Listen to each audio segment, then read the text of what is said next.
Are you awake? I thought I heard you get up. Yeah, I'm awake. Sorry, I just can't sleep. Are you thinking about him? Yeah, a bit. Usually get back to sleep, my love. I'm fine. No, it's okay. What else is on your mind? I don't know. It seems weird, but I had one of the most vivid dreams of my life. I saw a fox on a snowy mountain, just looking confused and worried. Those eyes. I can't get those eyes out of my head.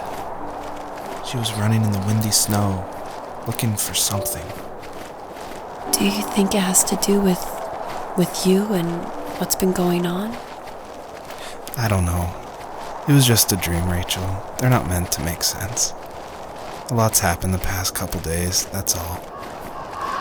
Well, if you're not going to sleep anyway, you should tell me. I want to hear. All right.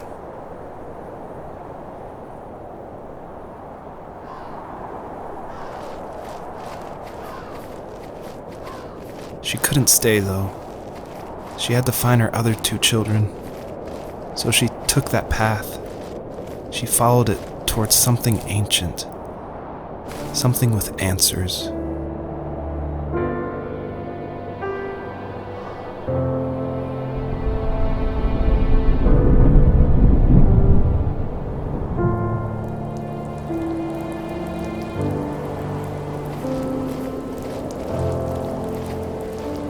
The fox looked high and low, searching for any sign of her cubs.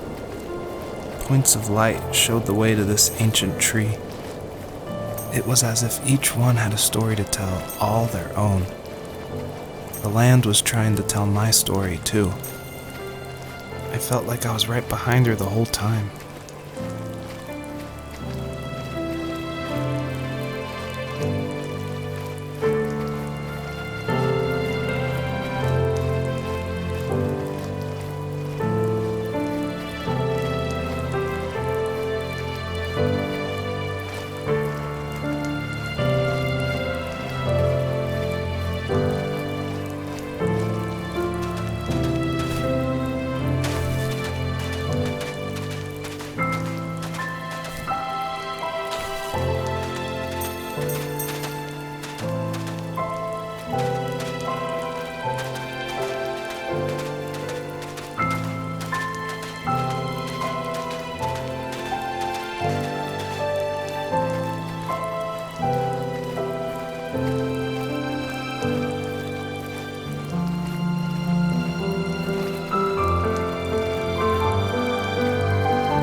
As a kid, did you ever do show and tell in your class?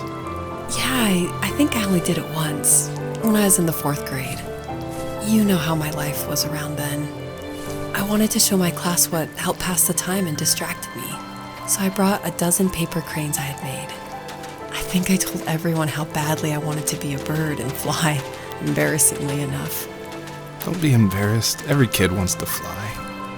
For me, it was another toy from my dad, a wooden boat. I remember guarding it so carefully in my hands as I walked into class. When I sat down, a group of boys immediately made fun of it. They asked which trash can I found it in, or why an ugly log was my favorite toy.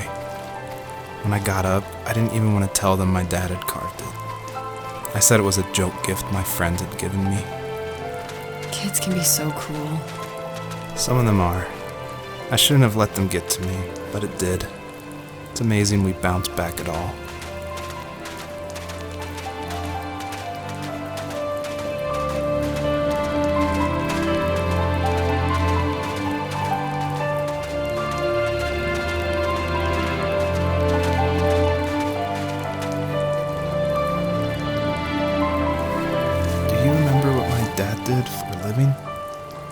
Wasn't he like a lumberjack?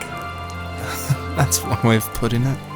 If wood was a canvas, then a carving knife was his paintbrush.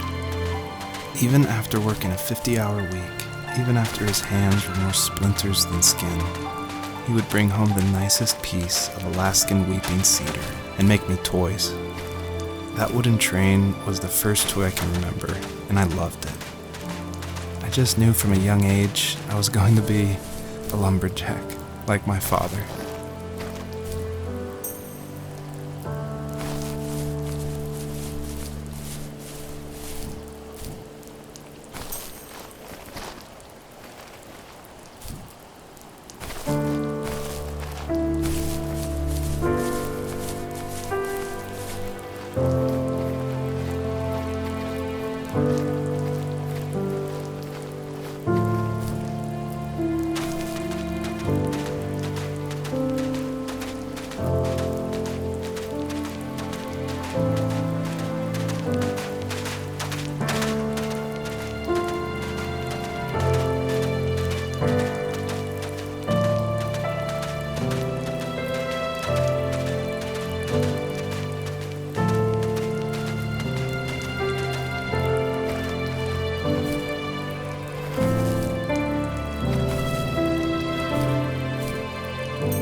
Usually those kids would leave me alone, but somehow they could tell I was different.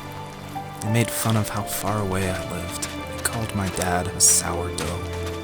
I was a blabbermouth as a kid, telling my dad stories I made up for hours. But after that show and tell, I didn't tell him much anymore. He didn't know exactly what was wrong, but his best guess was that the toys he carved weren't cool enough. He carved me a tank, He tried to tell me what it was like to be in a real tank as a serviceman. I didn't know your dad was in the military. Yeah, in the army. The sad thing is that I'd pretty much forgotten until just now. There's so much I still don't know about him. I'm sorry. He knows how much you love him. You're going to see him again soon and have some closure, I'm sure.